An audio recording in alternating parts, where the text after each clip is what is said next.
Hello everybody, Sonic Rich here with a thread response to front to back vinyl. I just watched Embryonic Robots entry and I thought, you know what, I can do that. And it's show 3 albums by 3 bands, 3 different decades. And first one I'm going to go with is Cock Sparrer. This is True Get Grit.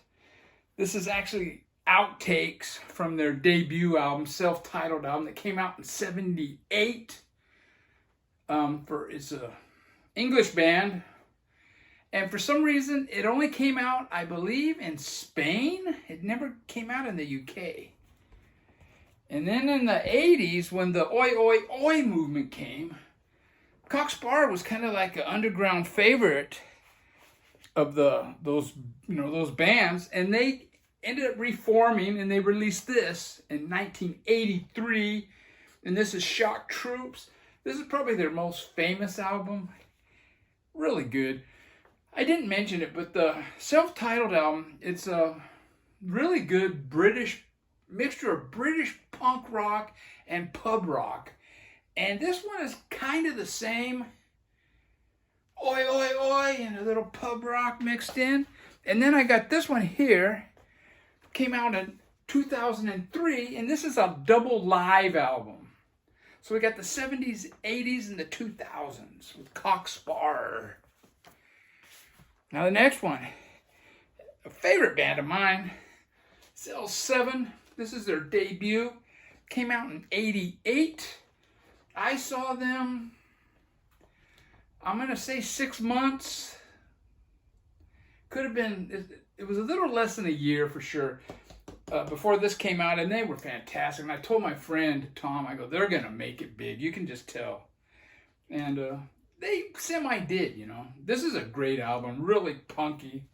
More punky than their 90s stuff.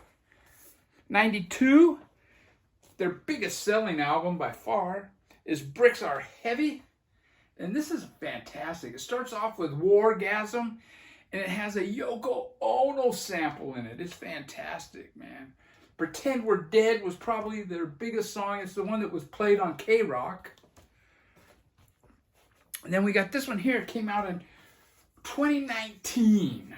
This is a reunion. Scatter the Rats. Fantastic album. All signed by the original members. Fantastic. And then my last one, another favorite band of mine in that era, is Mudhoney. Super Fuzz Muff Bub, what is it? Super Fuzz Big Muff. Their debut, just a out of control, fuzzed out punk rock, which would later become labeled as grunge, which basically was punk rock. But this is probably my favorite of the Seattle bands from that era. That was '88. And again, just like the L2, the second one I showed, the second one I'm going to show by Mudhoney is also came out in '92. And this is Mudhoney, Piece of Cake. And I showed this one because it's a little bit different. It has like the first track is like untitled, I think. You can't read it. You can't, it's cursive writing, you can't read it. It's like an untitled track, and it's like techno. And he even goes techno, and and they do that throughout the album. It's pretty funny. But yeah, pretty good. It's not as good as the debut, and it's not as good as some of the other ones that came out in the '90s, but I thought I would feature this one. And then finally, in 2002, they came out with this one, and this one's definitely different too. Since we've become translucent. And this one has some keyboards and like synthesizers in it. I mean, it's not like 80 synth at all. It's kind of, it definitely has a different feel to their music.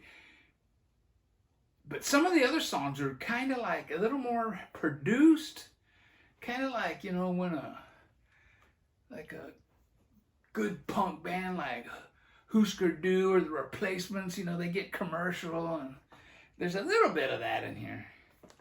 Anyways, take care, everybody. I think I could have done Electric Wizard, too. Anyways, I'm not sure on the dates of all their albums, but I'm pretty sure I have one from the 80s, 90s, and 2000s. Anyways, take care. I'll leave a link